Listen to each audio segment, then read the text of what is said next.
చేయగలిగిన రోజు నువ్వు పండితుడు అవుతావు. పండితుడు అంటే ఆ బ్రహ్మ స్థితికి వస్తావు నువ్వు.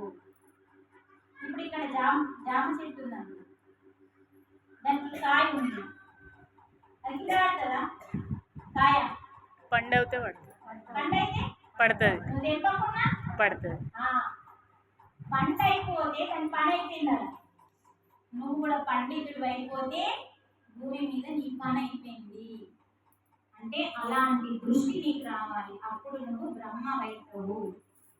బ్రహ్మాండం అంతా నువ్వు తెలుసుకుంటావు. అంటే ఇప్పుడు మనకు అర్థమైంది ఏం కావాలా? పండితుడు కావాలి. మంచిగా కనబడతాడు. మనకు నచ్చని శత్రువులు ఉంటారు చూడు, అది మంచిగా కనబడాలి.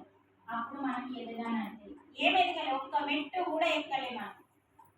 అందుకని అమ్మాయి ఒక్క పాయింట్ చాలా చూడండి, ఎంత గొప్ప శ్లోకము. ఈ ఒక్క శ్లోకం చాలా మనం మారడానికి. చాలు.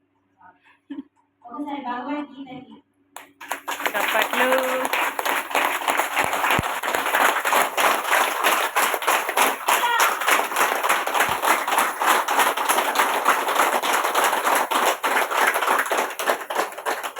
ఇట్లా క్లాస్ కొట్టిన మీరు కూడా పడితే ఇట్లా ఇది ఆపాలా మళ్ళీ క్లాస్